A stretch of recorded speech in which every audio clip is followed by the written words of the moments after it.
My presentation today is something that I have been wanting to talk about just for a really long time. Because it has occurred to me that so much of who we Seventh Baptists are can be explained by one story that we tell. And that is the story of the Great Disappointment. Now, I'm coming at this, I'm going to be very humble in my presentation of this, because what I want to say is, I want the ability to say, as we talk about this, I want the ability to say, well, maybe I was wrong, because I am not a social psychologist. I'm not an anthropologist.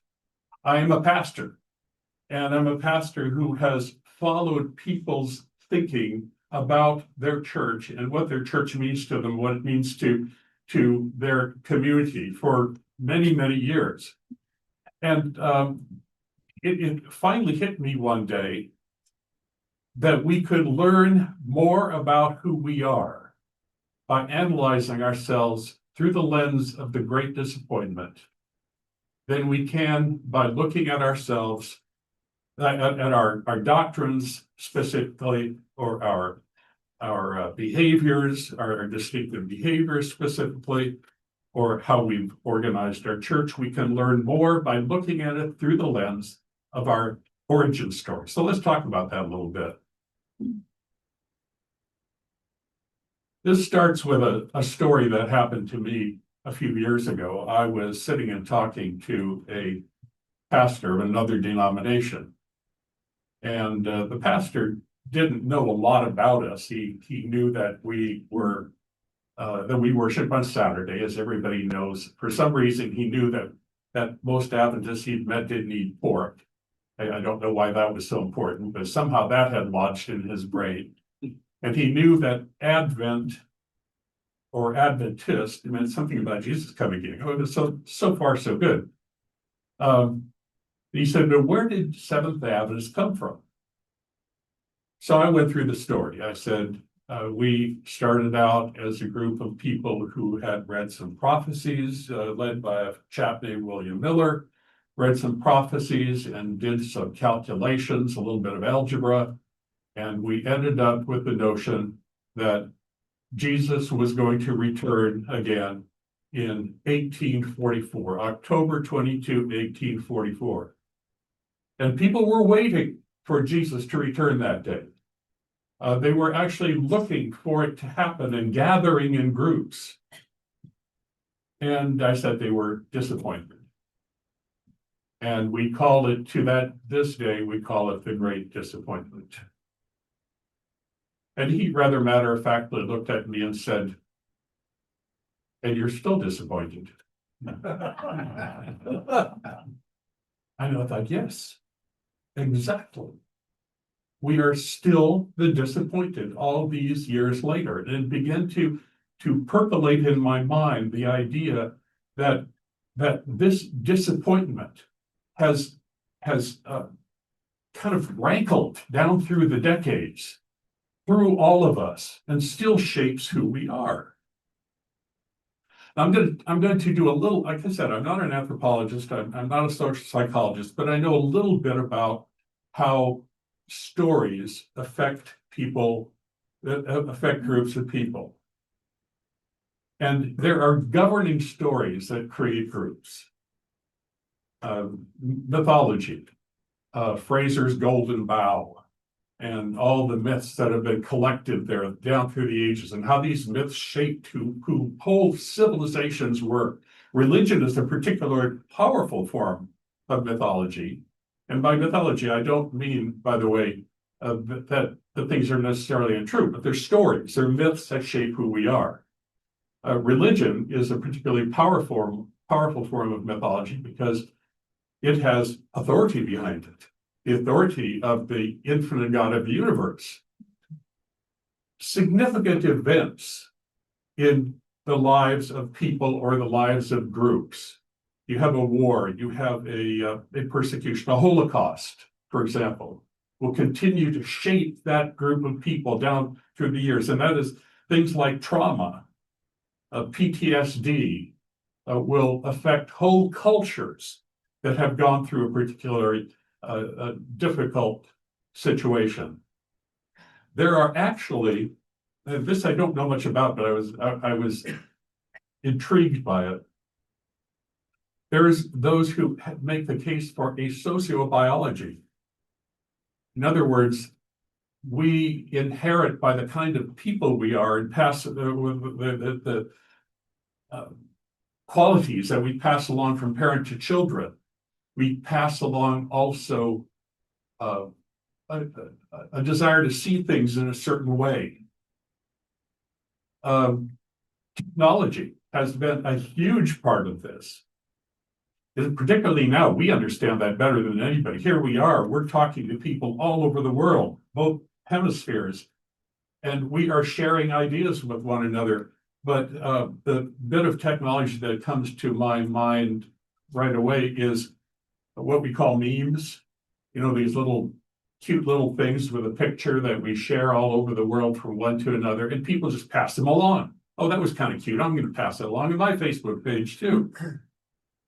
Now, there is also a discussion which I'm not going to go deeply into, but I think it's worth mentioning here. That is conscious versus unconscious transmission. How much of the culture that we share comes to us unconsciously? If, for example, you were somebody who was raised in a situation where racism, for example, is just taken for granted. We don't even think twice about the fact that the Black people across town are not the people we talk to. You know, I'm thinking back like the early years of the 20th century. Is some of that's passed on to you subconscious, unconscious, perhaps? And there is an interesting argument that a great deal gets passed along that way. And I'm going to make that argument today with regard to the Great Disappointment. Richard Dawkins is credited with originating the concept of memetics. And memetics is not the science of passing on little funny sayings in social media. It's something much deeper than that. He's talking about whatever kind of communication goes into the stream of our consciousness, into the stream of our culture, and gets passed around from one person to another. He says memes are a viral phenomenon. And the word viral is probably why this was adopted into social media, because we'll still speak of, oh, this cute little picture is viral. It went viral, or this video went viral. A viral phenomenon that may evolve by natural selection in a manner analogous to that of biological evolution. Memes do this through processes analogous to those of variation, mutation, competition, and inheritance, each of which influences a meme's reproductive success. Memes spread through the behavior that they generate in their hosts.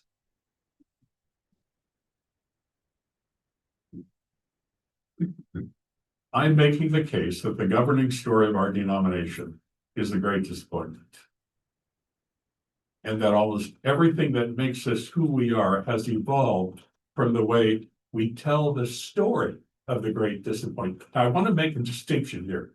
I'm not talking about the Great Disappointment itself. I'm talking about how we tell the story of the Great Disappointment. And that's important to note. I have a theory that the story far exceeded the event in actual power. When I was young, they made us think, they taught us that everybody in New England was all waiting for Jesus to come. Oh man, just people everywhere were so excited about Jesus returning. And then you start drilling down on it a little bit and you try to find the actual groups of people. And they told us 200,000 people were waiting for Jesus to come. All of New England and New York were only about 3 million people at that time. Seriously, 10% of the people in your culture had sold all of their farmland and their carpenter tools and were sitting around waiting for Jesus. So I'm going to call baloney on the extent of the actual people directly affected by the great disappointment. I don't think there were that many. However, what did happen was that the story was told widely, and it was told dramatically, and it was laughed at. It had a lot of power in the telling, not in the believing. Understand the difference that I'm making here? The telling was powerful. And I found this quote, which I quite like. Historians have challenged the oft-repeated assertion that American Millerites en masse wore white robes and neglected their earthly duties in the lead-up to their predicted rapture. And many of the primary sources commenting on Millerism were openly hostile, making it difficult to parse which actions Millerites actually took and which have been mockingly attributed to them.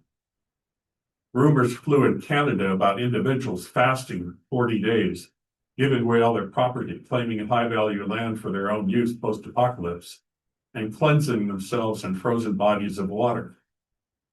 In Oshawa, a local clairvoyant and seance holder named Sarah Terwilliger allegedly strapped a pair of homemade silk wings to her back and jumped from her father's second-story porch in the hopes of ascending to heaven.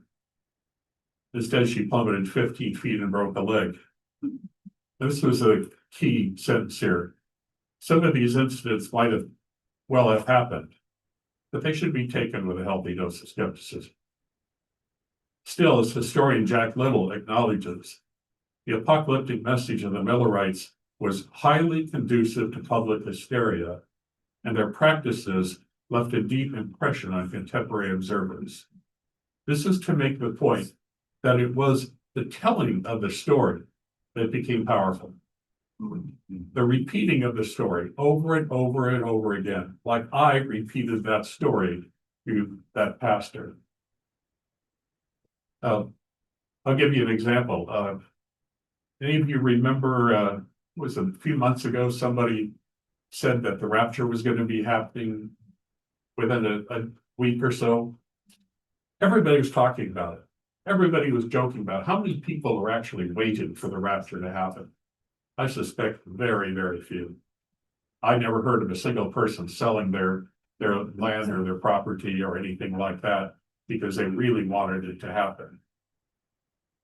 But it was highly conducive to public hysteria and left a deep impression on the observers. Oh, by the way, somebody actually painted a picture of Sarah Terwilliger jumping out of the second-story window with her. But that was them. So, the governing story of our denomination. I'm going to start at the beginning and tell it, although you have heard it before. As we return to, I'm going to be drawing a great deal on life sketches by Ellen White. As we return to our homes by various ways, a voice praising God would reach us from one direction, and as if in response, voices from another, and still another quarter shouted, "Glory to God, the Lord reigneth." Men sought their homes with praises upon their lips, and the glad sound rang out upon the still night air. No one who attended these meetings can ever forget those scenes of deepest interest. Just think how powerful this was on these people. This went to the very deepest part of who they were. They really thought, my problems on this earth are over. This pain I have in my back is over. This lack of money, not having enough food, my child having diphtheria or whatever, this is over. I won't have to experience that anymore. Every moment seemed precious and of the utmost importance to me. I felt that we were doing work for eternity, and that the careless and uninterested were in greatest peril. My faith was unclouded, and I appropriated the precious promises of Jesus to myself. With diligent searching of hearts and humble confession, we came prayerfully up to the time of expectation. Every morning we felt that it was our first business to secure the evidence that our lives were right before God. We realized that if we were not advancing in holiness, we were sure to retrograde. Our interest for each other increased. We prayed much with and for one another. We assembled in the orchards and groves to commune with God and to offer up our petitions to Him, feeling more clearly His presence when surrounded by His natural works. The joys of salvation were more necessary to us than our food and drink. If clouds obscured our minds, we dared not rest or sleep till they were swept away by the consciousness of our acceptance with the Lord. You see the repetition of these themes over and over again. We felt the Lord's presence. God was with us. We were feeling God within us. And then not only did I feel it individually, I felt it in this group of people who I came to love. And all of us were deeply connected. We all testified to one another that we were all feeling that God was right with us and what we were doing was right.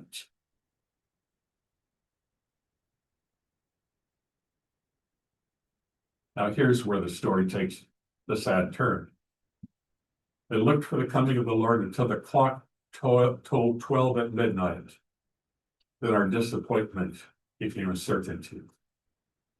These are the words of Hiram Benson. Our fondest hopes and expectations are blasted. And such a spirit of weeping came over us as I never experienced before. It seemed that the loss of all earthly friends could have been no comparison. We wept and wept till the day dawned. Just think of this, grown men, just gathering together and weeping like unhappy children. I mean, just totally brokenhearted. I mused in my own heart, saying, my Advent experience has been the richest and brightest of all my Christian experience. If this had proved a failure, what was the rest of my Christian experience worth? Has the Bible proved a failure? Is there no God, no heaven, no golden home city, no paradise? Is all this but a cunningly devised fable? Is there no reality to our fondest hope and expectation of these things? And thus we had something to grieve and weep over, if all our fondest hopes were lost. And I said, we wept till the day dawned. This, folks, this is PTSD. This is trauma. These people were broken-hearted. And it wasn't just one person experiencing it.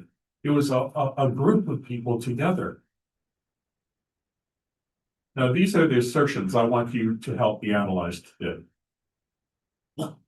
That who we became doctrinally, organizationally, emotionally, behaviorally can all be traced back to how we told the story of that original traumatic event. That in that story, we have passed on not just the story, but the essence of the disappointment itself, such that even when we're unaware of it, it shapes our actions and reactions.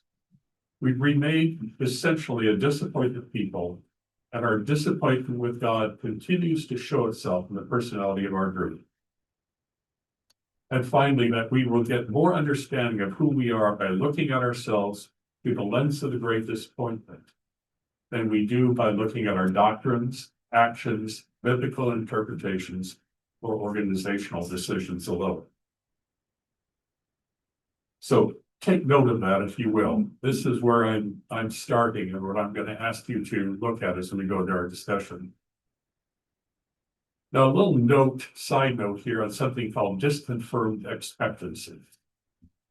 And I'm reaching back to a social psychologist named Leon Festinger, a book entitled When Prophecy Fails. Back in the 1950s, Leon Festinger went to work to understand something called cognitive dissonance. And he discovered a group in Chicago, a woman who said that she had been given a message by aliens from outer space that they were coming to pick up those who were going to be ready to be taken back to their home planet. True story. This actually happened, and we're tempted to laugh about it. It was, by the way, the very first example of a UFO cult. And they were going to be coming back. They were going to pick up the people who were waiting for them. Now, rather than laughing at them, let's look at them sympathetically a bit through the lens of what we saw our pioneers doing. Festinger and a couple of other people actually joined the group, and they studied with them and waited with them. They had, just like the Millerites, they had an initial event. This was 1954, December of 1954. They had an initial waiting period, nothing happened. They said, oh, we got it wrong. We didn't get the right date. The aliens are now telling us a different date.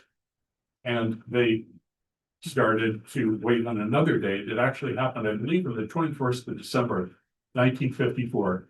They went out and sang Christmas carols outside, waiting for the UFOs to come down and pick them up. When the outcome wasn't what was expected, the group falls. This is Festinger's assertion. The group falls into a state of psychological discomfort, obviously. The individual must either discard the charged prophecy or find a way to say it hasn't really been disconfirmed. Does this begin to sound familiar to all of you? What Festinger discovered was increased conviction and more proselytizing by the members after the failed prophecy. Cognitive dissonance led to increased proselytizing, and he theorized that it reduced the psychological discomfort by showing that others also found their beliefs convincing. We don't have to give it up. I told my neighbor, and my neighbor said it made sense to her too. Festinger says when the events didn't happen, the result was a persistent, frustrating search for orders, waiting for the aliens to tell them what to do next. What do we do now? What is our next step? And as a matter of fact, the group that she started, it did not take off like Seventh Adventism did, but it still exists to this day. There's still a group of people, I think it's San Diego, who send out a newsletter based on the original ideas of this group, whose name right now, suddenly when I want to tell it to you, I can't remember. But look up cognitive dissonance and Leon Festinger, and you'll get it. So the governing story of our denomination took this turn. We're disappointed, but really it's because God is disappointed in us. We're not ready for it yet. And I am not just giving you a theory here. I can read this to you. We were disappointed, but not disheartened. We resolved, this is from Life Sketches, this is on white.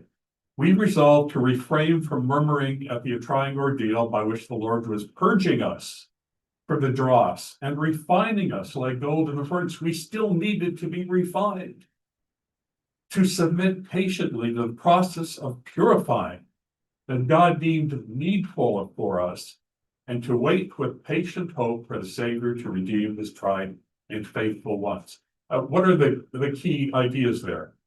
We're not ready. We need to be purified. We need to be refined. We need to learn patience. We need to learn to wait patiently and not rush the Lord. The Lord will do it, but it's going to happen soon, but don't get impatient. The Lord is going to do it. And then we need to become, by the time he shows up, his tried and faithful ones. I'm going to go through a list of pivotal responses. And by the way, I'm not going to analyze everything. I selected 4 or 5 things here that I thought would probably summarize what we're thinking of. And I'm going to ask for you guys to join in as we go along further on helping me to analyze some more things that give us our identity. So here's another pivotal response. We can realize that we are God's chosen, that we should not give up hope on this event, because we are getting personal messages from God. It was not long after the passing of the time in 1844 that my first vision was given me. I took the precious Bible and surrounded it with the several testimonies of the church given for the people of God. Here, said I, the cases are nearly all met. The sins they are to shun are pointed out. The counsel that they desire can be found here, given for other cases situated similarly to themselves. God has been pleased to give you line upon line and precept upon precept, but there are not many of you that really know what is contained in the testimonies. Right here, we see a sense of something that we still see today. The testimonies have messages that even shape what we read in the Bible. I showed them the Bible, but then I showed them the testimonies and said the testimonies spell it all out in detail for you. You will still hear Adventists today say the messages of Ellen White are in a sense greater than the Bible because they're contemporary. They're to us. We got them in our language during relatively modern times.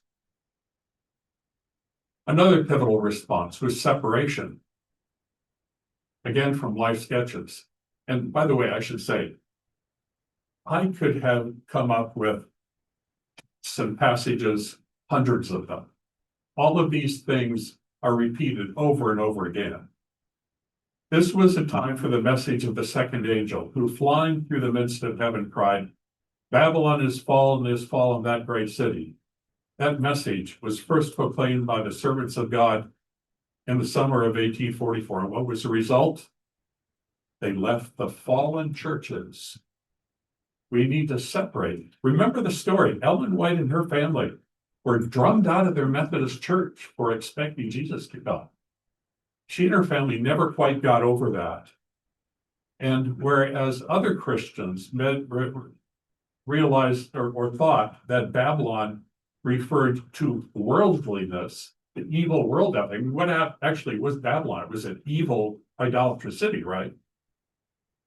The Adventists said, no, it's our fellow Christians who have not accepted what we have accepted. They're the fallen churches. Here's another pivotal response. God gave us an extra thing to do. I was shown that the third angel proclaiming commandments of God and the faith of Jesus represents the people who receive this message and raise the voice of warning to the world to keep the commandments of God and his law as the apple of his eye, and that in response to this warning, many would embrace the Sabbath of the Lord. Again, another thing that God is laying upon us to purify us and prepare us for what's going to happen. Here's another response. This was an announcement in the Review and Herald of a new book, Health or How to Live, and it was quoted in Life Sketches. We wish to call the attention of the brethren everywhere to these works, prepared with a special care on the important subject of reform in our manner of life, which is greatly needed, and as we view it, will surely be accomplished in whatever people find themselves at last prepared for translation. We're getting ready for Jesus to come. We've got to be healthy people. So this is where I have come here. We're still disappointed. I'm asserting that we are still recovering from that first trauma. What should have been the best of the good news became a failure to be repaired, and thus it turned into a chore, a responsibility. The response to the disappointment is that we are endlessly trying to get ready. But how? Well, clearly it is not enough to trust. You must do each of the things. If you read your life sketches, you will hear some statements of trusting in the Lord, but they are always linked up with the things that we have to do. We have to do these things. Theologically, now people have said to me sometimes, why did we have such a hard time, we Seventh-day Adventists, understanding righteousness by faith?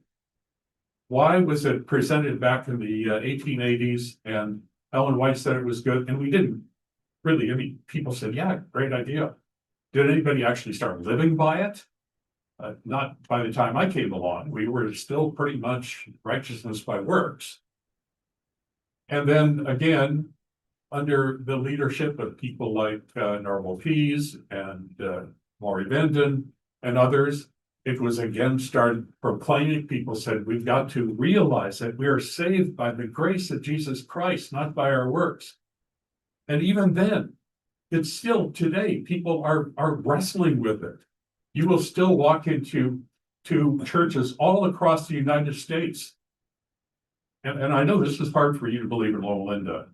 Jim and I have had this discussion many times. Jim will say, hey, Loren, my church isn't like that. I said, you're in Loma Linda, Jim. You're not in flyover country. It's a different world out there. And you will go to churches all across the United States that are still operating very much on the idea of that what you must wear, what you must eat, what you must do on Sabbath, those sorts of things. Theologically, the great disappointment is at war with grace. It is at war with righteousness by faith. How can you trust in the God who is not satisfied in you? So the doables take center stage. Eating and Sabbath keeping are to many the equivalent to the Pharisees tithing the garden herbs. Why is it so important? Why is Sabbath keeping and food and appearance so important to us? Because, folks, they're doable. You can actually do them. If you say to a person, I want you to become perfect in justice and kindness, ooh, that's hard. How do you do that? You know, the famous Book of Common Prayer confession, Almighty God, I confess I have sinned against you in thought, word, and deed. You remember how the rest goes? What we have done and what we have left undone. How can you possibly achieve that? You can't.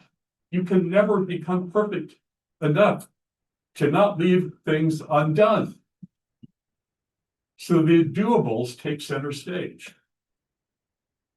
And this third one really hit home to me. I went to my very first general conferences. All these years, I always thought, I'm pastor, I'll be in some conference with us. Say, Loren, we're sponsoring, you're going to be our delegate to the general conference. Never happened. So I had to wait for Adventist today to send me to the general conference. Now, I'm not sure quite what I expected, but I will tell you what I found. The idea of getting ready and finishing the work is the very biggest thing that they talk about all through that event. Am I right? Yes. There are very few mentions of, folks, don't worry, we're under the grace of Christ. I know that you don't feel like you're ready to meet Jesus, but you are. You have surety of salvation. Never heard that. I even heard at one point somebody get up, and it was some clause in the church manual, some minor thing. Should we put the word Sabbath school offering in here, or should we leave it out? And this person rose to their hind legs at the microphone and said, I think we need to put this clause in here because we want to be ready with that factor, whatever it was, I can't remember it now, in order that we could be ready for Jesus to come again. A clause in the church manual that's going to make us ready. Everything centered around that idea that we have to be ready, we have to finish the work. The phrase is finish the work, ready for Jesus to come, recurred over and over and over again And all of it was in the context of helping church leaders finish the work and get us ready for Jesus to come. So my final point here is getting ready has taken organizational shape. You get ready by making the denomination successful. So I've got some discussion here, and those of you, how many are on today? Can you tell? It was 120 something last I saw. 170. Whoa, where is that?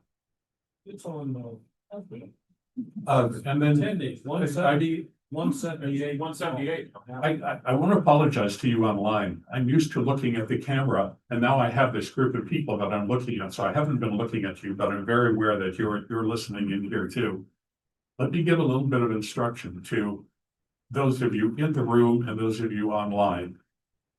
Those of you online, when you're ready to ask some questions, find somewhere along the edge of your screen, and I suspect it's probably going to be,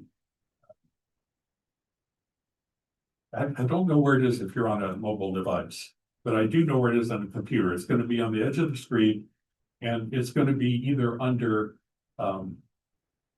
reactions, or there'll actually tend to be a little hand there that you can click on. Raise your electronic hand, because that's what I'm going to go by. And then those of you who are in the room here, you can raise your real hand, of course. And we're going to have a good time doing this. Let me take you through some of the things that I want you to think about, because these are important discussion questions. First of all, you can analyze my assertion that we will get more understanding of who we are by looking at ourselves through the lens of the great disappointment than we do by looking at our doctrines, behavior, biblical interpretations, or organizational decisions alone. And while we're at it, I can analyze all the things that make our identity. Is there anything you would add to my brief list that the lens of the great disappointment illuminates? Now, it's the next 2 or 3 questions that I'm really interested in hearing from you. Has disappointment had a positive side? I'm trying to think of the right word. I think the Freudian psychoanalysts say that if somebody takes something that's bad in their life and makes it into a good quality, they call it sublimation. Is that right? Any psychiatrists here? I think I'm close to that. Right. Yeah, you take the negative and make it a positive. Are there things that the great disappointment has done for us that are very positive? That's a really important question, because obviously we are not sitting around moping constantly. We've done some really interesting things. Here's another interesting one that some of you ought to be able to. Can you think of other similar disconfirmed expectancies? Some come to my mind, but see what you guys come up with. And this one is really interesting. Where do you see dissonances in who we are now with our founding story? Where do you see the dissonances with who you see with us to be now with our founding story? And finally, is the story essential to us? Could we modify this founding story and change its effect on us? Could we, in effect, re-story ourselves? Okay, I've got 3 hands up. 2 of them are electronic, and one of them is, oh, several people. Oh, wonderful. Okay. All right. Stephen, do you take the microphone to these people, or will microphone is right there next to you? Oh, here goes Bill. All right, Bjorn, I'm going to start with you. And Bjorn is in the room, but he's also on the computer. Oh, okay, cool, thanks. Yeah, so the restory point really interests me. I mean, I see where you're going with all this, but I also feel that the biggest narrative, at least in my generation, is one of hope as opposed to disappointment. Like, I don't really relate to feeling disappointed. To be like very, very honest. I can understand why people might, but I don't. So I'm wondering if that reframe happened sometime, slightly before I was born, maybe. I don't know. We emphasize something different. No, that's a very good point. I have noticed that those of my generation, when I talk about things like fearful eschatology, how many of you grew up terrified of Jesus coming again? Okay, and if I ask that same question of people who are under 40, there'd be a few, but not as many. So that's there is a different experience that's there.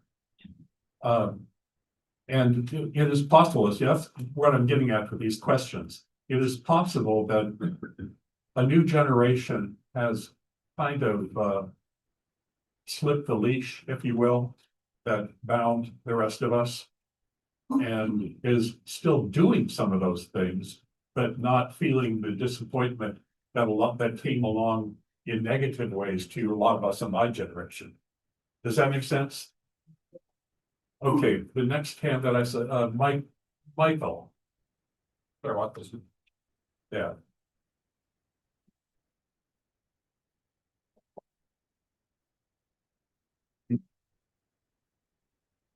What I see in your quotes from Ellen White are a number of themes that were very strong then and persist to this day. And I'm going to use different words to describe them. The first, the get ready. Get ready.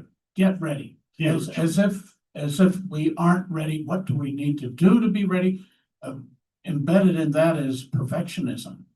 And that has continued to, particularly in the 1930s, 1940s, that was rampant. The second was warn the world, as if the second coming were a bad thing. Finish the work. Yeah, finish the work. There is also an absence of grace, conspicuously absent, Right. even in the masthead of the youth instructor, nothing about God's love. And permeating all this is a more subtle doctrine that's never been ratified, and that's divine temporal activism, that God is active in micromanaging the temporal affairs of mankind. And finally, there was also a short planning horizon. The biggest difference for us today in the institutional church is a long planning horizon, not a short planning horizon. Very good, Michael. And by the way, does that point out to you one of the dissonances with the current situation? Oh, absolutely. We're sitting right here in this building. Yeah, this is a very advanced permanent building. That's right. That's right. And that's one of the things I was hoping that somebody would point out, that the fact that we are, I think it was, maybe I may get this wrong because there'll be historians here in the room that will get it right. But I think it was Ernest Tuvison who had a line in one of his books. He says, never had, and I'm paraphrasing it, never has the people who so confidently asserted a kingdom to come built such a permanent kingdom on earth. Something like that. Any of you remember reading that? It's a great line. And we get MBAs like Mike Schofield here who can then analyze us from this. Oh, exactly. Michael is an amazing person. My next person with a hand up is Lindsay Abson Painter. Lindsay?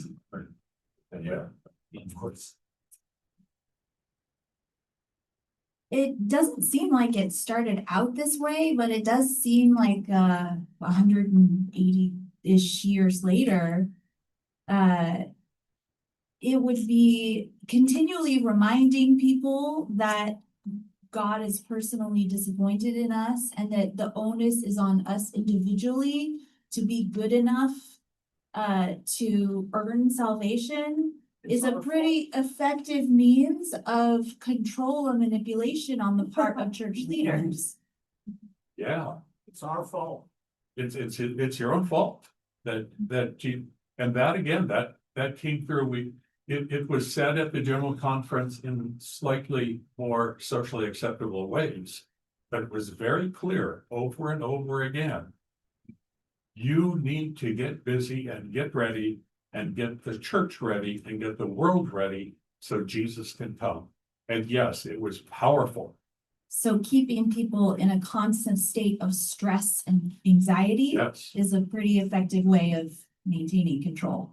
powerful observation. Did Thank you. that come through to you and your cohorts as you were coming up? I think yes, but to a lesser degree. Yeah. Okay, I'm going to go back and forth here, if you guys don't mind. Put your hands down for a moment and then I'll come in, so you don't get tired hands. I've got a bunch of hands here. One of them, and that is Albert Camacho. Albert, you're on. Thank you. First, a little bit of levity. One way to look at the buildings that are being built, and I don't know if this was ever discussed in a university board meeting, would be, let's keep building, let's keep running up the debt, which I understand is into the billions now. We'll never have to pay it because it's going to come. So why worry about the debt? So that's one way of looking at it. But the point I really wanted to make was you asked for other periods of disappointment. And to me, immediately came the founding story of Christianity.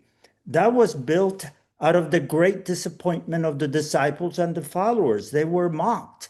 But what came out of that? They forged the resurrection proclamation. The kingdom will soon be here.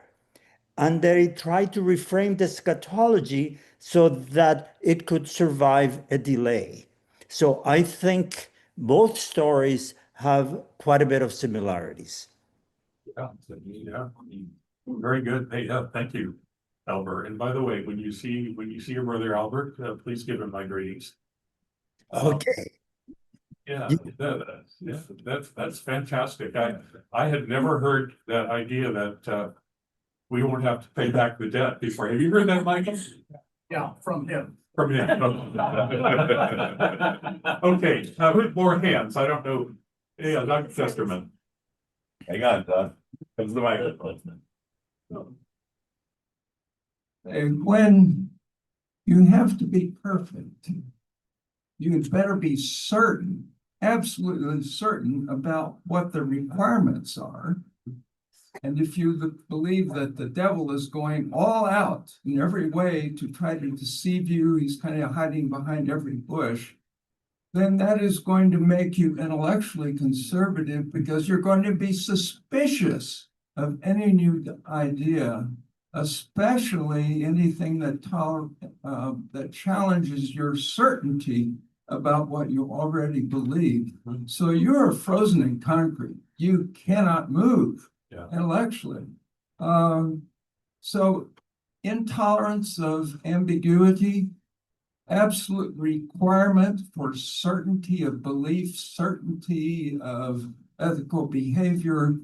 Those can be characteristics of this. So, and I have run across this contemporaneously in this institution when I teach mindfulness meditation. Well, how do you know that isn't one of the ways that the devil is trying to seduce our people away from the certain truths of God's word and of the last day message, et cetera, et cetera. So certainty. I'm a little suspicious of you now. You should be. Yeah, let's see. I think I'm not getting everybody in order, but let's save Bill's legs and the young lady in the back there. Young lady Lucerne. It has occurred to me over the years that our obsession with the second coming might be a death wish. The early Christians knew that they would be martyred at times. And they went easily to their deaths because that was the ticket into heaven. And I don't know if the people on the rock who were disappointed thought they could get to heaven without dying first or not. But it seems to me most everybody else realizes that you just don't jump on the train and get to heaven. You know, I've seen the opposite too. I have seen, I had a friend who almost had a heart attack and suddenly became the biggest champion of Jesus soon coming. And if you question him on it a little bit, he said, because I'm terrified to die. And I want Jesus to come so I don't have to die. So that's another way of looking at it. Yeah. It is very complicated. It's very complicated. Let's see, let me get Dr. Ness. Hi, Brian. Brian is on. Brian, while you're on, can you tell my class what you'll be speaking about when we have you on in a few weeks? Oh, okay. Yeah, in January, I guess it is, right? Yeah, I'll be talking a little bit about well, I'll just say dinosaurs and what that did to Adventists early in the 19th century and what we've done with it since, and then we'll talk more about that. So anyway, that'll be an interesting topic, I hope. So my comment here, some of you have mentioned about big buildings and we build a lot and all that. There's actually been an opposite response. I remember my son and daughter both went to the Milo Academy. And when Milo Academy was built in the 50s, they intentionally didn't build it to be permanent. They figured, oh, we won't need it to be very long because the Lord's coming so soon. And while my kids were there, they had a big failure in one of the roofs in one of the dorms, and they had to fix all that up. So I thought that was interesting that sort of approach was taken. Now, another thing that I wanted to just kind of hit on, you didn't mention it at all, you did imply it, and that is the idea that the prophecy had to be true. And we literally did that because the prophecy, maybe it wasn't about the second coming, it was about the investigative judgment. And that was what we put in its place. And even though many people today kind of don't think that's a great doctrine anymore, you can't actually say that really. It's something still kind of taboo, especially in the flyover country, as you mentioned. But the idea of it still exists, and that's that last generation theology. That we've got to be ready for this investigative judgment if we aren't right with God. And I remember during the time I was growing up in the 60s and 70s that there was a lot of talk about salvation by faith too. And so you're kind of like melding the two together, that somehow if you don't do that salvation by faith thing right, if you don't do it properly, we're not being ready for the Lord's coming. And so that became in its own a form of works. I mean, even if it wasn't what you did or didn't do, it was like you had to do the salvation by faith correctly. And if you didn't do that right, it was all going to fall apart.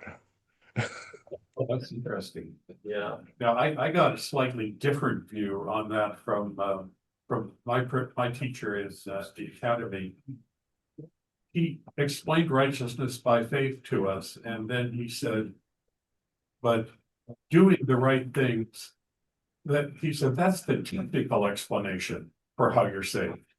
The actual explanation that you're going to have to do is actually to do all these good things, keep the Sabbath in the right way, do all of these things. But technically, it's called in the Bible righteousness by faith. That was interesting. Yeah. Well, yeah, and I remember you probably heard this as you were growing up too, and that if you have that relationship with God, if you actually have the true righteousness by faith, you will behave correctly. That's right. So, I mean, so it was it.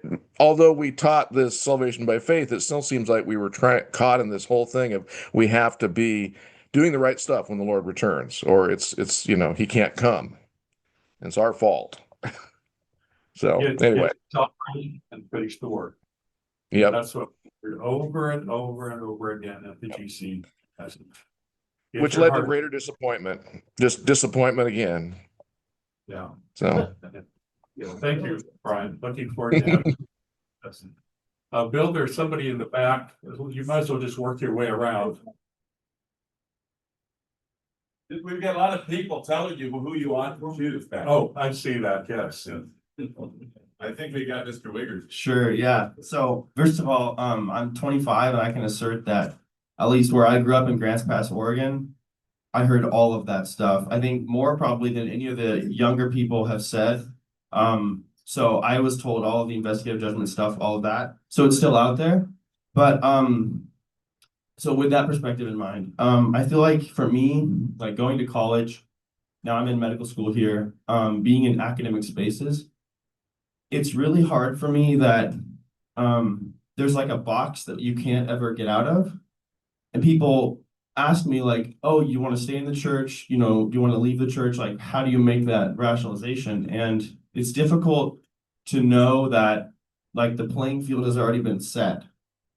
And I can only ever go so far within that because we're not really allowed to rethink the initial theology because it has that stamp of experience and prophecy from that initial generation.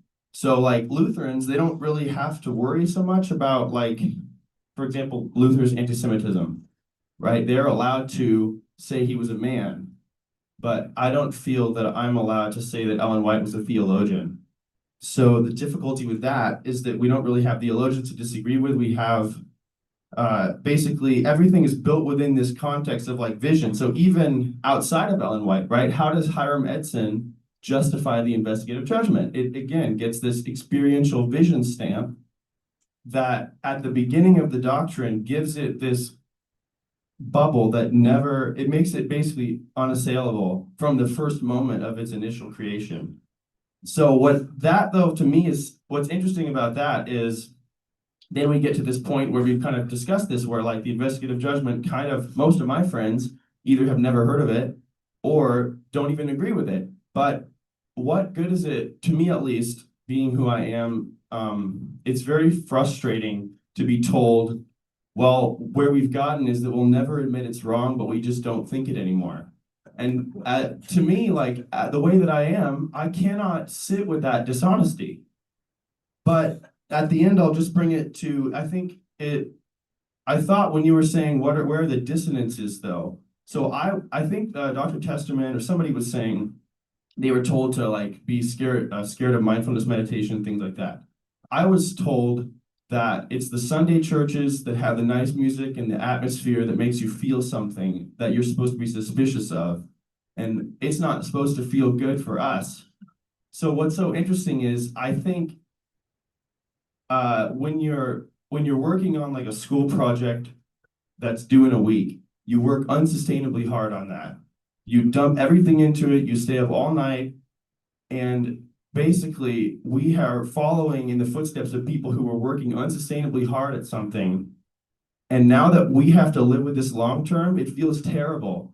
And so because it has to be true and it feels terrible, we've actually flipped. And now we assert that it isn't supposed to feel good because it doesn't feel good for us. So now, like, this is where the dissonance is. Our founders built the doctrines in because it felt good. And now that we have to believe they're true and it feels terrible, I guess it isn't supposed to feel good anymore. They're getting applause. You know, I'm not sure it felt good for them. You know, the testament or the Festinger theory is that it didn't feel good. And they were trying to find ways of reducing the dissonance. And you reduce the dissonance by, in our case, saying, well, the time was right, but the event was wrong. The time was right, the place was wrong. It happened in heaven, not on earth. It never made a whole lot of sense, and it still doesn't. But yeah, you're right. It's not a comfortable place to be in. When I think about my desire would be that keep the best of Adventism and you know, kind of set aside, well, the Lutherans have had 400 or 500 years to do that. You know, we haven't had 200 yet. And I could be wrong. If I'm still alive in 20 years when 2044 comes around, I think there's going to be a real reckoning. And I think there's gonna be a reckoning in who we are. It could be damaging, or it could be, if it's managed right, it could be a making something really good out of what we've had in the past and admitting we're wrong. I don't know if I'll be around to see it, but yeah. Lord, we have Skip, we have Barbara, and we have Jim back here in the class. I'm gonna And have- Dana, I'm going to, thank you for keeping track of all of those. And I'm going to, bring in, my friend Karsten Thompson. Hi, Loren, and hi, everybody in the Centennial Complex. Carson, I just went over to the Linda Valley, the villa, whatever it was. And I visited Smuts, and I went to visit your brother, and they reminded me that he's passed away, and I'm so sorry. Yeah, he passed away October 1st. And So, Carson, I didn't mean to change the subject, but well, it's actually right on the subject, because he is a pastor, struggled with many of these issues also.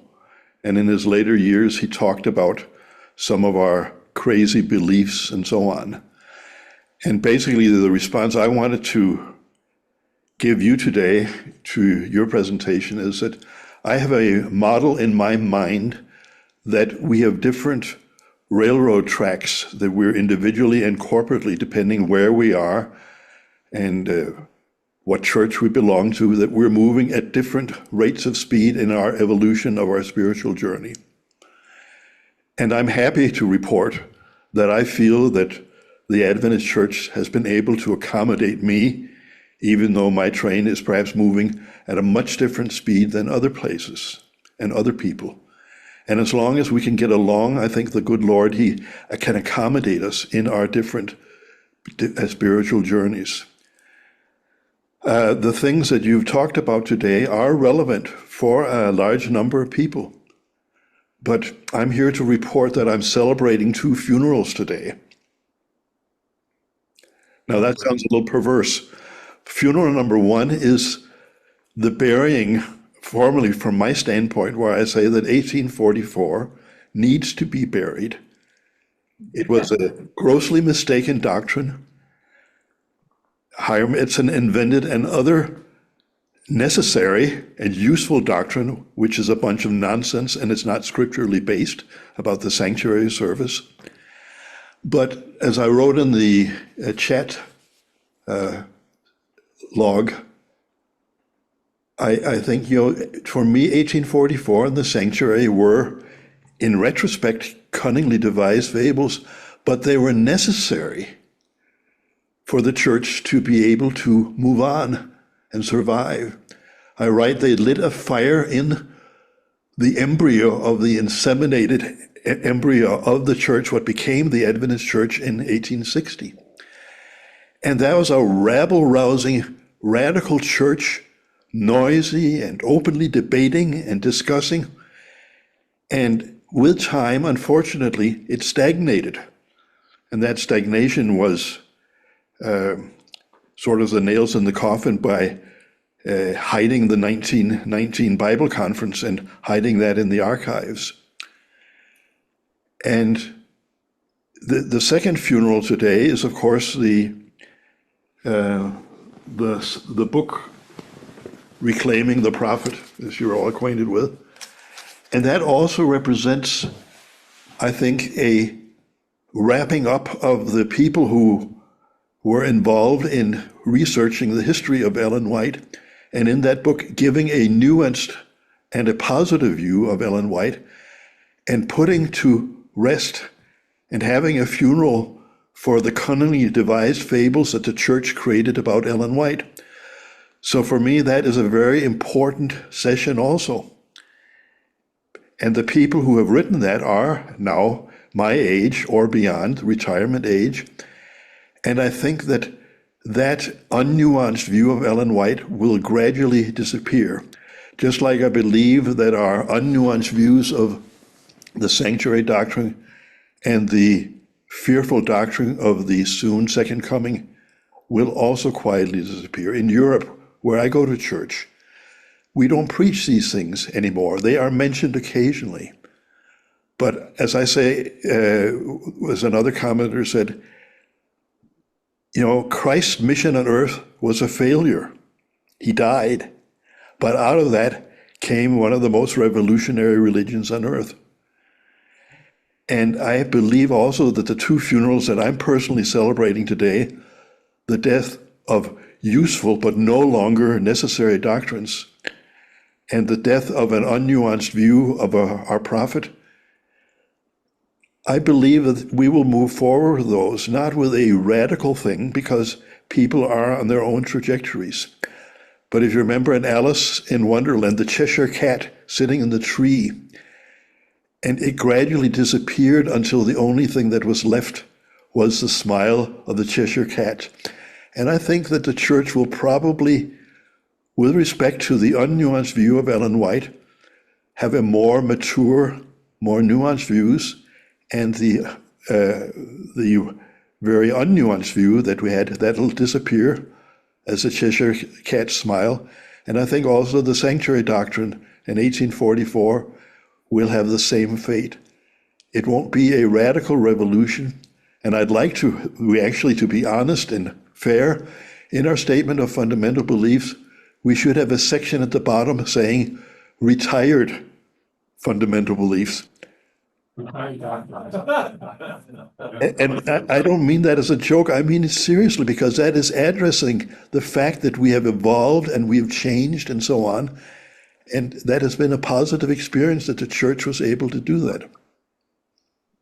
Thank you, Karsten. Retired doctors. That's nice. All right. Bill, your turn.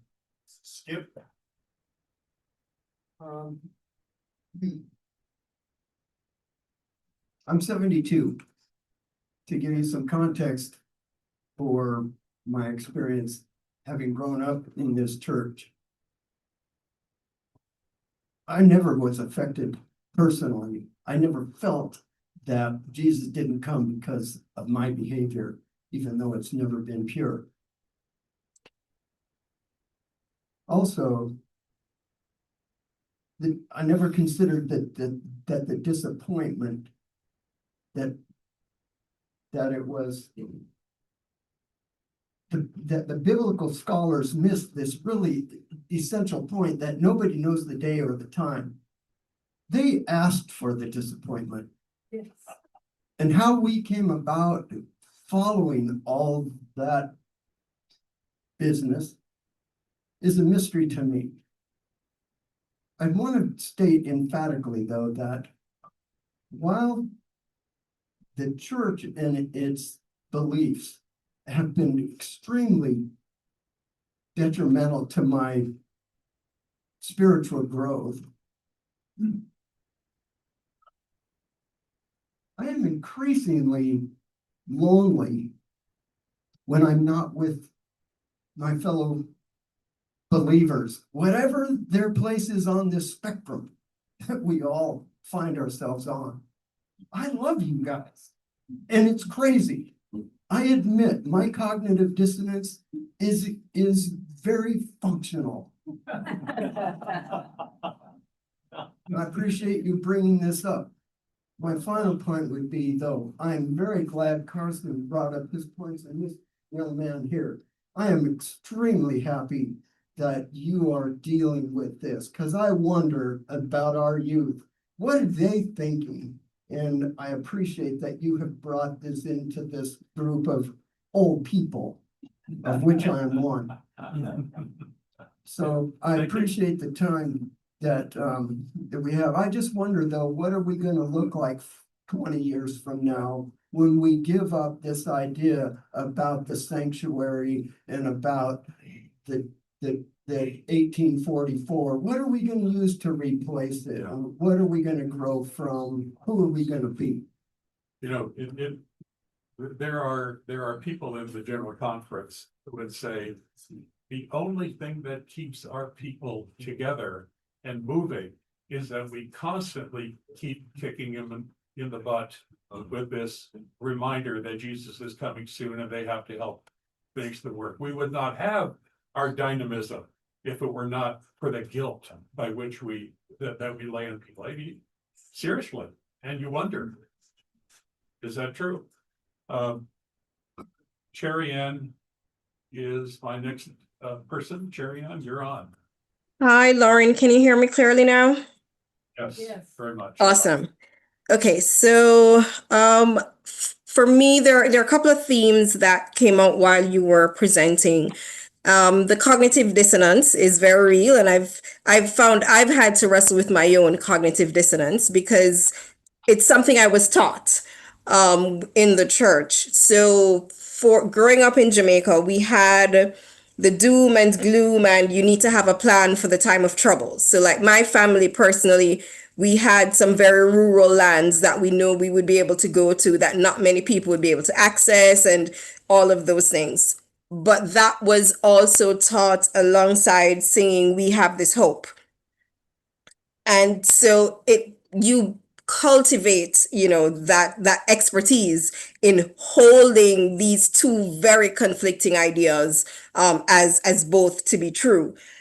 And that continuance of the trauma coming out of that, I think, is what has created within the church this nuance and this theory that dictates every single part of our lives. So for me, it influenced the types of careers you could choose.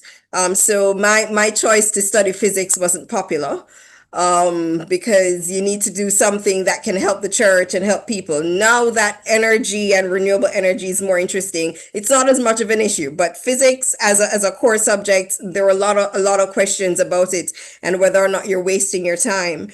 But I find that outside of the personal influences that it had on those of us that grew up in the church, it also dictates the way the church operates. And what I've seen is where there is such a focus on outreach, because we need to get more persons coming in. And, if we think back to the Sabbath seminar that we just had, where we were looking at success versus significance, there was this emphasis placed on getting more people in, and those who are already in just need to remain faithful. And that ends up piling on the trauma if a member of the church actually needs the support mechanisms within the church. And just this week, because of what's happening in Jamaica now, and I see ADRA working to support persons who were affected by the hurricane, I remember my family being in a situation where our house was flooded. And because we were members of the church, they offered us a loan while they were reaching out to other families who were not members of the church. And so there are these things where you're expected to love and do all of, so you have to end up holding these two ideas of reaching out to others, getting them in. But once you're in, you need to just remain faithful. And I think until the church deals with that trauma in the same way psychologists have us deal with childhood trauma so that we can let it go and move forward. I think until the church deals with all of the trauma, starting with admitting that we were wrong, and then looking at everything that has happened since then, it is just going to be this continued cycle of inflicting trauma, one, and two, those of us who will make a decision to say, I don't need to put myself in a position to continue to be traumatized. And that is a sad reality, I think, that we're facing now. Yeah, Sherry Ann, that's interesting. Has it occurred to some of you, as it has to me, that the thing that we love about this Adventist family closeness, the fact that I could go to Jamaica and probably meet people I know over there, or I once took a trip to Calcutta and walked in and met people I knew in Calcutta. Oh, the Adventist family, wonderful. The Adventist family, this closeness that led to them giving you a loan, Sherry Ann, is also something that came about because of our shared trauma, our shared disappointment. So there is something about the closeness of the group that comes out of the unhealthy ideas that we share. Am I off base there, Michael? Yeah. Yeah, We bond in adversity. we bonded in adversity, Michael said. Yeah, that's exactly right. Thank you, Sherry. Thank you very much. Trauma bonding. And let me see, who is next in? Right here. Okay. Give the microphone to Yeah, this is, Oh, okay. Our decision maker has called me up to the front of the room. well, Barbara. yeah, Barb has been waving her hand here. I'm sorry about that. My question relates to cognitive dissonance. When you have a disappointment, you're gonna reformulate, you're gonna redefine, you're gonna refine. I wanna talk about the opposite, when there's a fallout. How much of a fallout do we generally get when this happens? I mean, not everybody's gonna stay in, no matter what you do. So I kind of wanted to get your ideas on that. Well, the historians tell me, and as I said, I'm not an early Adventist historian, but the historians tell me that tons of people just disappeared. They went back to their own churches, as I said, that they were done with it.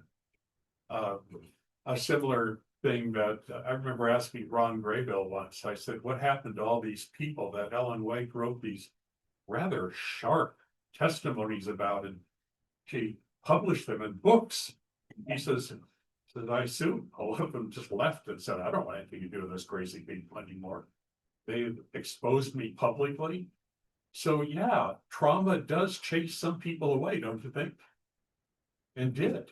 Is there a certain percentage that I was just wondering about the great disappointment. Did they say, okay, we lost 20% of our population of believers? And Oh, I suspect they lost a great deal more than that. Yeah. I suspect they lost most of it. At that point. But the genius of this transition to the cognitive dissonance was that Seventh-day Adventists, with the help of Ellen White, made something out of it that lasted them up until this time. And you and me and Lindsay and all of us, the younger people younger than me, all of us got something out of it. It's a weird story, but you're in medical school because of what happened back then. And you got to put that all into the pot as well, that there has been some fantastic successes on all of this. When somebody asked me one day, why are you still Seventh Adventist when there's so many bits of it that you don't really, but you at least feel skeptical about? And I said, I can never thank this church enough for what it did for me. I grew up in a blue collar family, working on a farm. My parents didn't get to have an education. I got to go to college. I got to go to graduate school and get a doctorate. And I gotta say, that's because of Seventh-day Adventism. Because the other young people that I grew up, the neighbors I grew up with on the farms around us, didn't do that. It was Adventism that gave me those opportunities. So yeah, when I asked you the question earlier on, you said, what's the plus side? What's the upside of sharing this disappointment? There are some really big ones. Well, there's a commonality, there's a comfort level, there's a belief system that you all kind of embrace. And I think that we love the people here because of what they give to us. Right. And even if it's true in a place like Southern California, that some of you at least have moved in a more understanding direction with regard to your faith. It's still you're bonded by Seventh-day Adventism in many ways. Right up until the end, Tijo was writing articles about the Seventh-day Adventist Church and Seventh-day Adventist history. I became friends with him because of that. There's just so much that we share. Okay, Ed Reifsnyder. I'm going to give you the mic to it. Yeah. Thank you. I spent my entire professional career. I don't have a political career. looking toward the future, both as an executive and as a consultant. Seems like all my work with clients or my employer are focused on the future, building for the future. And so when we have a conversation like this, my mind naturally turns to the future. And in any period of change, there is a middle period that is called the change diamond, when two overlapping paradigms collide. And I think we might be in the change diamond as a church. And the change diamond is always a time of turmoil. But out of that turmoil, something emerges, and we move to the new paradigm. And so that's where my thoughts tend when we discuss this stuff. I would say most of our audience, both here physically and online, is in that change diamond personally. And so where do we go? What's going to emerge? And Loren mentioned two terms. He mentioned memes, and he mentioned restoring. I'm really interested in restoring.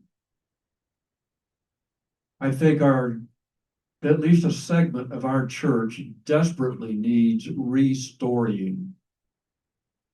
We need to move away from griping about where we've been to where we're going. I don't know what that restory looks like, but it's time to explore it. And we can't spend the rest of our lives griping about stuff we disbelieve. We really need to move on. And maybe Adventists today can be helpful with that. In any event, that's what I wanted to say, that we need to restore. First of all, before you can restore, you kind of have to work your way through the gripes. Some of us are probably further along than others on that. But that's my urge for all of us, that we participate in what could become a groundswell of restoring in the Adventist church. A story of accomplishment, a story of pride, a story of trust in God's grace. All of those things. Yes, I like that idea. By the way, my wife just reminded me of something. Cherry Ann said that her family had some property. Was it that there was some property that you could move to, Cherry Ann? Is that what you said? Something like that. Time of trouble. Time for the time of trouble. My wife reminded me of something interesting. I don't know if you knew this, but back in late 1940s and the early 1950s, there was a push to encourage country living. And there was a country living coordinator assigned to every conference and union in North America who you could go and consult with in order to find country properties where you can settle and be with fellow believers for the time of trouble. That's how seriously it was taken at that point in time. I just thought that was interesting, in case you've never heard that. You'd heard that, Michael. You knew about that push. And there was a booklet that went with it that explained how you should transfer your life from the city to the country. Loren, Yeah. now that's primarily confined to the Pacific Union Reporter real estate ads, which still have no result. Yeah, that's right. I'm going to, I'll get to Dr. Testerman, and I think there was somebody way in the back there. Dana. Okay. Dana, you make me run. But I'm going to take somebody from online here, and that is Art Clem. Art, come on. All right, thanks, Loren. Can you hear me okay? Okay, hold on a second. Steve has to bring your your audio up. Okay, I'll talk a little bit while he's doing that to help him. There Is you go. that okay? Yeah, I can hear you now. Okay, thank you. I'm reminded of one of my former history profs at Walla Walla College, who, after he left Walla Walla, went to a secular university and was teaching in the graduate program there. And he told me he had a lot of 30 and early 40-year-old students who were seeking a PhD in history. And he told me those students told him they had come back to school to take a history advanced degree because they were tired of having an 18 to 21-year-old deciding what they were going to do with the rest of their lives. Of course, they were referring to themselves when they were very young and immature. And I thought it would be helpful to just remind us all that when the Great Disappointment occurred, Ellen White was the grand old age of 16. And I won't belabor the point, but I tired of having a 16-year-old deciding what I should spend my life believing. The 1844 idea and doctrine could only have come into being with a rather untenable and superstitious view of the Bible and a devotion to a proof text method. And in thinking about this whole issue, I think of if I could sing a line from a Broadway type musical, with which many of you are familiar, if I could sing a line from a play to Ellen White and the pioneers, and yes, to the leadership of the SDA Church, comes from Les Miserables when Jean Valjean sings to the policeman Javert, "You are wrong and always have been wrong."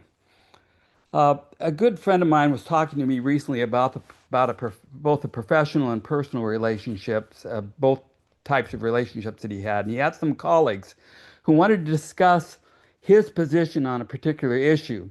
And my friend said, I'm open to considering that I might be wrong, and maybe you could talk me out of my position. But first, let me ask you a question. Is there any chance you could be wrong and that you will give full consideration to my argument? And the answer came back, no, I'm not wrong. And there's no point in having that discussion. And then he told me about one of his siblings wanted to discuss the abortion issue with him. And his sibling was a very hardline pro-lifer. And he asked her the same question. Are you willing to have a discussion starting with the premise that you could be wrong? And the answer came back, no, I can't be. I am not wrong. And I won't consider that it's possible that I could be wrong. And I think of a particular political leader who often makes patently false statements. And when he's corrected, he doesn't admit his error, he doubles down. And that's what happened with the pioneers. Isn't it the mark of a mature person, an inquiring mind, and a willingness to accept that I could be wrong? Can one measure institutions the same way? The Adventist Church has made a lot of terrific strides and as an example of in many ways, to other religious institutions. But it is tied to a view of Ellen White, and as a result, the 1844 and investigative judgment errors or doctrines that keeps them from moving forward and doesn't allow the church to grow into what it could be. Thanks. Yeah, Art, I'm thinking as you're speaking, you and I have talked about this before. We've been friends since college. I agree with you that it probably isn't a very neither of us find a great deal of value in some of these legacy doctrines that came out of the Great Disappointment. I'm still looking for that new story that it's talking about. And one of those new stories is the fact that you grew up on a poultry farm. I grew up on a wheat farm. And both of us went on to advanced degrees in institutions that we still hold dear and like a lot. And so I'm trying to think, is part of that new story the fact that the Seventh Adventist Church enabled us to value higher education and professionalism and gave us opportunities that we would have had otherwise. So yeah, I guess I'm I'm using these these reactions to 1844 to understand us and who we are, but I don't feel stuck there in any way. I don't feel that I have to stay there. Does that make sense? Yeah, it does. It does. And I wish that was the position of the institutional church. Oh, I do too. Every time someone wants to step forward and tell even a partial truth about a particular issue, and let's face it, the one that's going to be talked about this afternoon, the book Reclaiming the Prophet.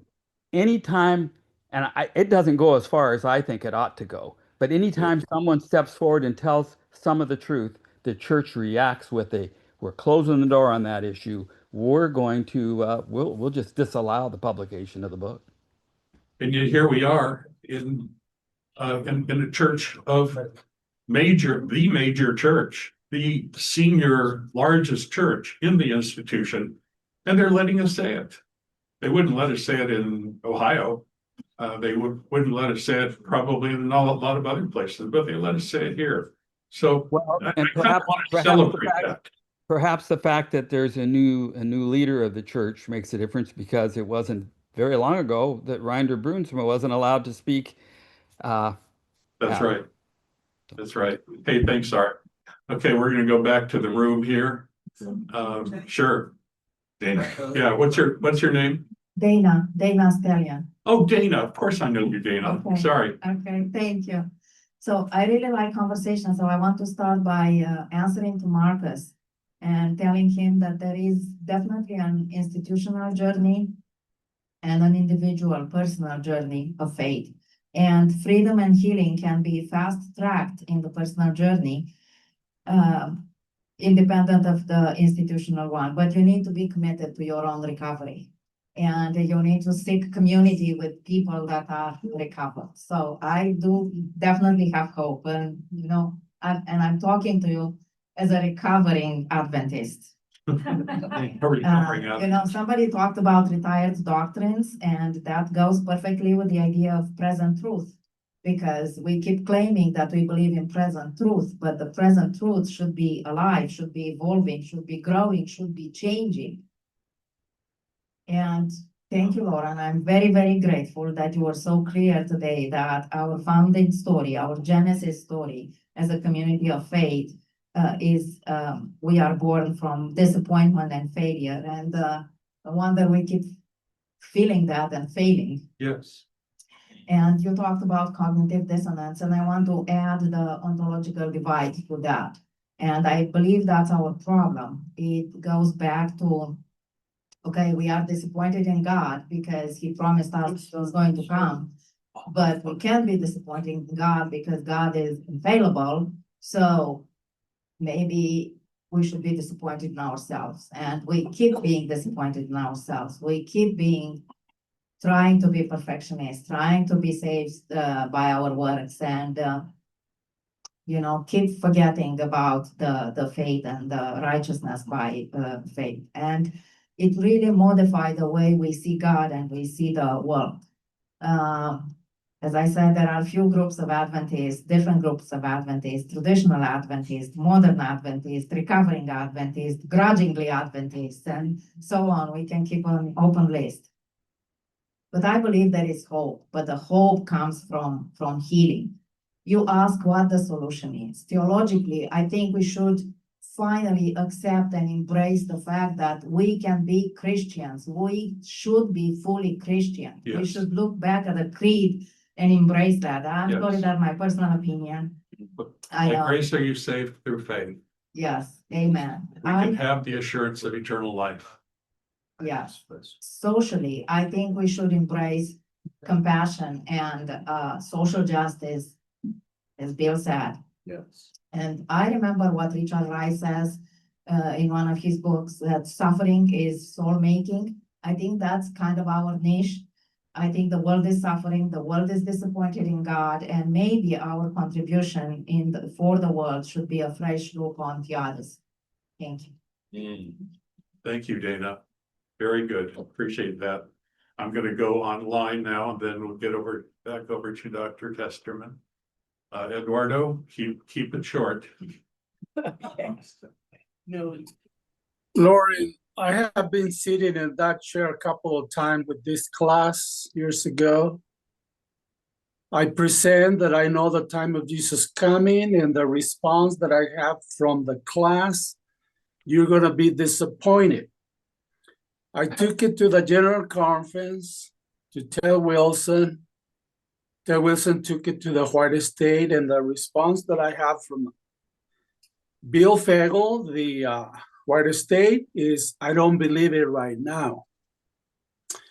I don't care if I'm going to be disappointed, and I don't care if you believe it or not. My point is destroy my argument. If I take somebody that said, I don't believe in the sanctuary, come and sit down. I don't care if you believe it or not. Just show that you have a reason. And finally, I read that Sister White said we need to preach again the messages of 1844. So I'm resurrecting the messages, and I print banners 6 foot high of Nichols and Hines charts. Everybody's familiar with those charts. So I have the banners ready, and I'm willing to start resurrecting. When I came to the church in 1982, sorry. We have the revelation of Daniel and Revelation, and a lot of people were convinced of the Adventist message because you understand the time prophecy. So thank you for allowing me to express myself. Thank you, Do Eduardo. you have any comment? No, I think it's, we need different kinds of people who emphasize different sorts of things. I'm not quite sure what the message of 1844 is, if we're going to revive it. I would prefer to revive the message of 1888 was it, of righteousness by faith. That's the one I think will turn the corner for Seventh Adventists, is to truly and deeply believe that we are saved by grace, and that Jesus loves us whether he is coming soon or not. By the way, somebody mentioned soon, and I just want to say something here. Yeah. It's true, we went from a precise date to soon. And in a way, soon is more cruel than a precise date. Yeah. The precise date you can prove wrong. It didn't happen. Yeah. There it is. We can walk away from it. Yeah. Continually saying soon for 180 years is just wide open. It keeps people always on pins and needles. Just think of how many times we've had people pop up and say, I know exactly how soon it is now. I've got that number. And it never happens, and it keeps being what should I say, a temptation for continual disappointment, for repeated disappointment. It breeds cynicism. I think soon does breed cynicism, yes. And by the way, don't let anybody tell you, well, isn't it sooner than it used to be? That's a ridiculous argument. Soon versus sooner. Soon at least, if somebody says to me, I can readily admit I'm 70 years old, I can readily admit I'm going to die sooner than I would have died when I thought about it at 40, right? That's sooner. But that doesn't mean I'm going to order a hospital bed or set up hospice right now because it's sooner. Soon, I would be contacting my lawyer and making sure that my will was up to date and checking into hospice. Sooner means nothing like that. So don't let anybody get you on that idea. Dr. Testament, are you the next person? Going to yield the floor at this point to Jim.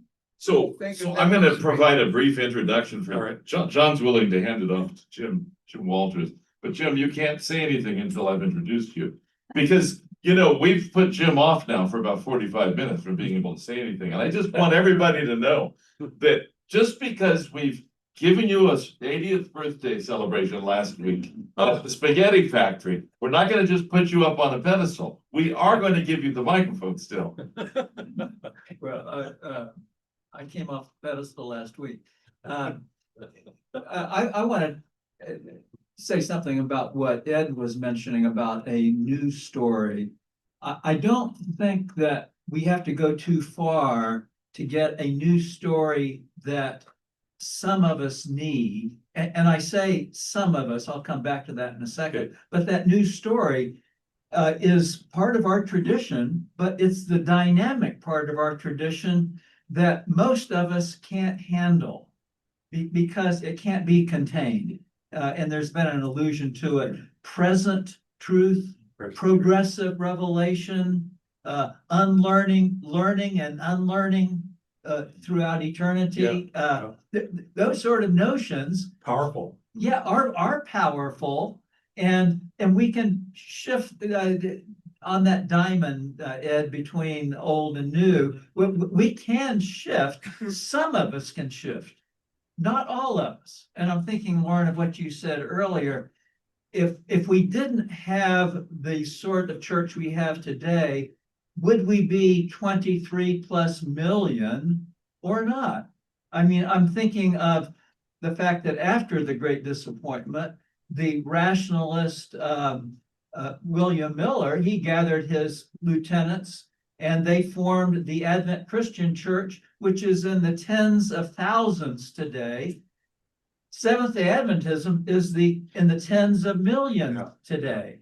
And I attribute it to that charismatic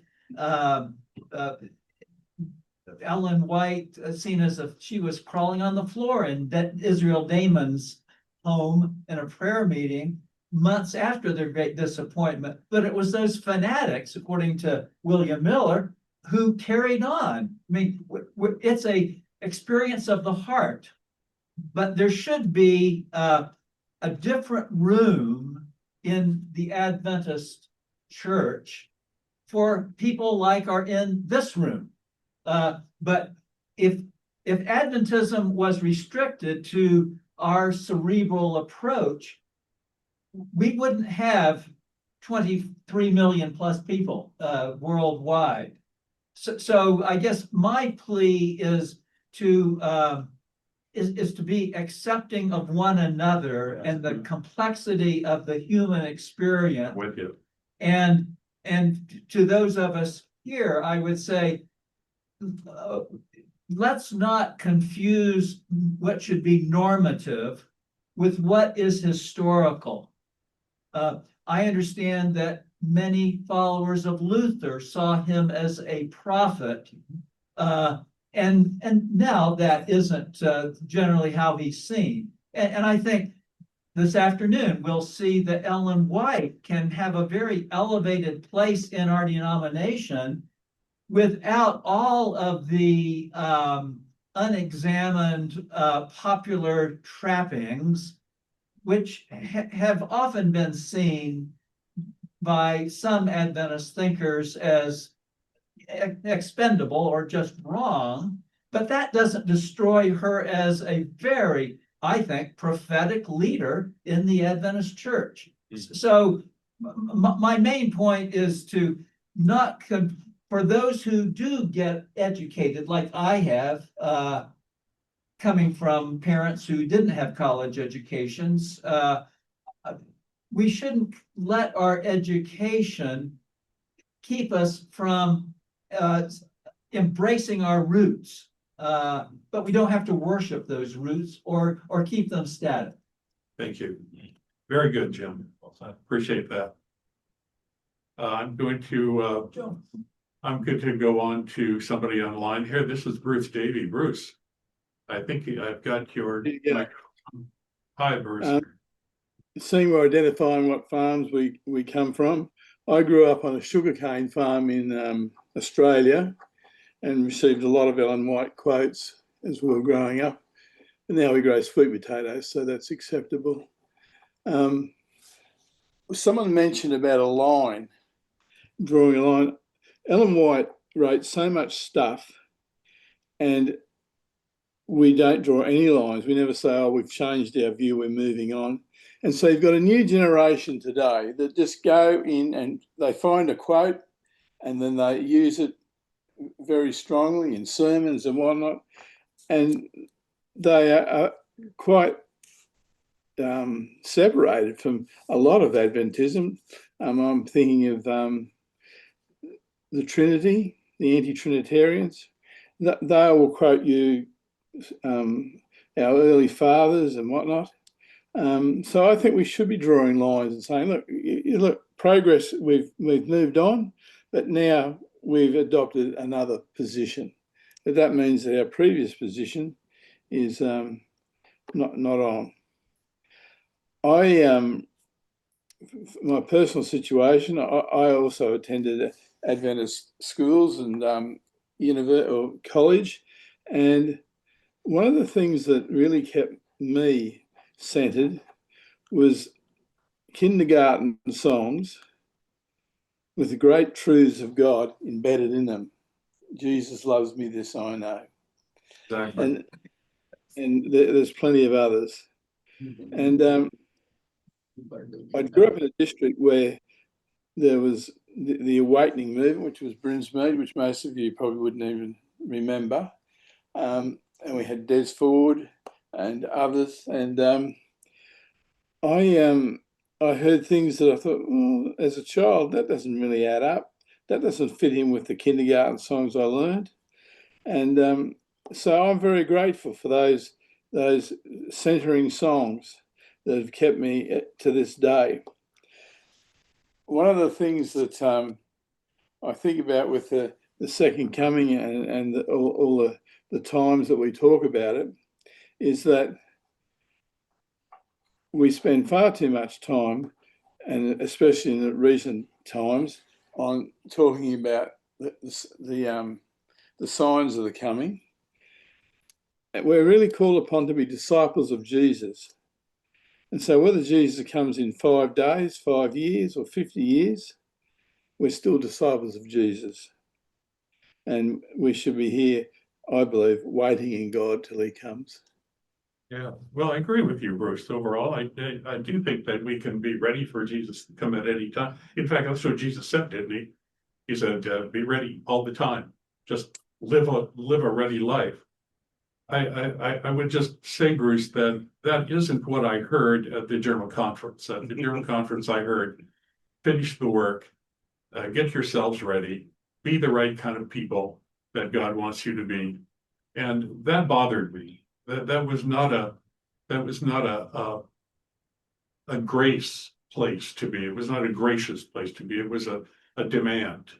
And that didn't work for me. But yeah, of course, Jesus said, whenever the thief breaks in, you're ready.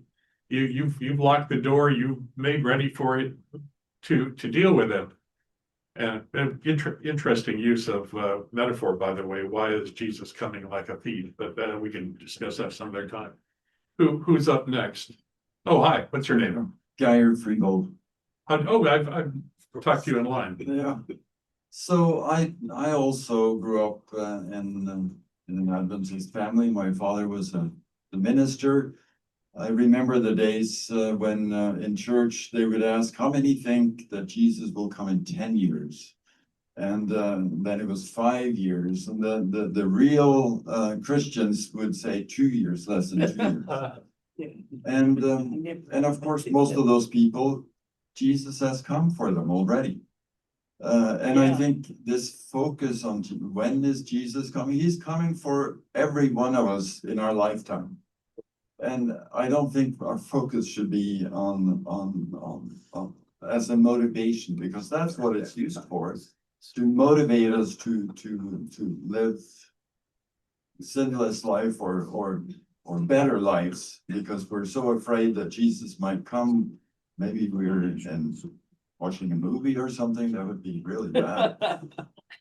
So anyways, the other thing I wanted to say is, it's been said by many, and that is that we are lucky to live in a church that can rest upon the progressive revelation that has been through history. We are very happy for Martin Luther, but we are also very happy that we don't believe in hell, that we have there's so many things that we have in the church where we are benefiting from a view of God, the character of God, I really think we have something to contribute. And I'm happy to be part of this tribe. I'm not looking for any other denomination that has more light. I think we have a lot of history that we can retire, but there's still a future, and I'm happy to be part of it. Sure. And I think that's what we're talking about when we talk about finding the new story. It's finding a positive way of viewing who we are. It's like your biological family, really. It's as I mentioned to somebody the other day, if somebody said I've rejected my family, you're probably never going to be free of them just because you're not talking to them. They're always going to be part of your, when you go into your therapist, they're going to be talking about them, whether you walked away from them or not. And yeah, we need to make the best of the group that we're in and try to find positive ways of express it. And I like that. You recognize that is a different interpretation of Jesus coming again. To say I need to be ready to die, that would not satisfy some of the folks who are true believers in the coming in the clouds and glory, but it works for me. Yeah. Loren, yeah. As we get up to 12:30, I can tell you who in the class would like to say something. Of course, John Chesterman wants to get back on, and Gary Fraser here in class also. Okay, let me bring Bob Johnson on. Tony Campolo has had a lot of contact. I guess he passed away, but he had a lot of contact with Adventists. And he used an interesting metaphor. He said the 1844 stuff was the booster rocket that launched Adventism into orbit.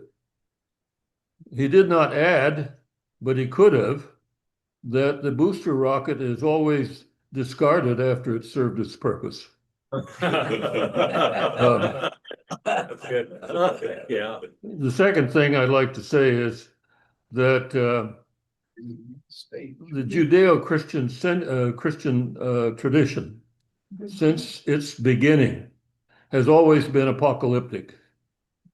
I shouldn't say always, because there have been aberrant periods when it wasn't, but apocalypticism was always in the background in its most dynamic periods. I don't have time enough to sketch the history and show why that was and that it was, but without it, it would not have had the dynamic and the dynamism that it has. Yeah, yeah. And in fact, if you want to use the metaphor I started with here, Bob, Christianity started as a just confirmed expectancy itself. Go ahead and get the folks here in the room here. I'm keeping an eye on the time. I don't want to go too much past 12:30. I may have to, though. I may have to leave some people off, though. Yeah. Thank you. You might detect that I also have a down under kind of origin in this. Appreciate Bruce and Guy, of course, is from Norway. But one of the things that kind of stands out is that no one has kind of raised the point that whatever we think around here, what everyone's been saying, the majority of our churches in far different places. And, you know, I think back to the South Pacific where I grew up.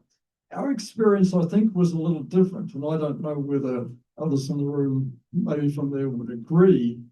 But, you know, we came into Adventism 30 to 50 years after the American experience. Ellen White was there. But I think there was a level of pragmatism. And even though there was always an undercurrent of all this stuff that we've talked about, and there were subgroups there that experienced all the same fear and so forth. And I think particularly those that went through our church school system from beginning to end. But I think for many of us, there was a pragmatism that said, yeah, that's how it is, but somehow we dealt with that dissonance and the bad aspects of it somehow didn't impact our life in the same way.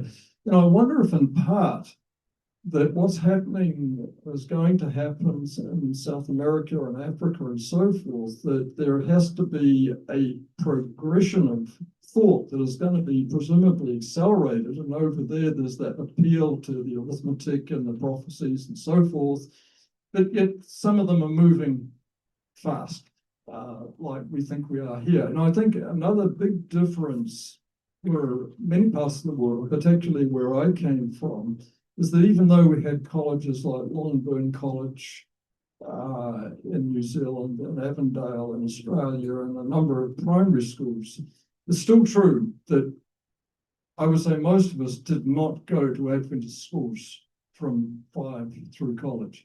I think that had an impact. A lot of these things didn't impact us in the same way. And so I guess my point is that I think that what may happen to us is going to depend a lot of stuff that goes on outside of America, and cultural and social differences in the Adventist experience are probably going to be important. Yeah. Yeah, no, that's possible. I will remind you, however, that you were responsible for 2 of the biggest heretics in the church. You roll Australian, you managed to generate them. Yeah. So, Dr. Testerman. I became very excited. I had an aha experience when I listened to Ed here talk about the need for a new founding story. And how about a conference, or at least a series on finding a new founding story? Good idea. And I like the one that Jim gave. I would also maybe toss out in there for consideration the concern for justice and care for the marginalized that characterized much of our pioneer time, that we very badly have backslidden from that. And what a very great good new founding story. And we've been good at that in some cases, really good at it. But I was interested in Cherry Ann's story.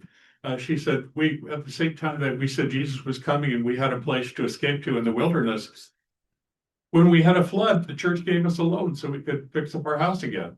I mean, that's kind of the left and the right hand of Adventism, and we need to find that.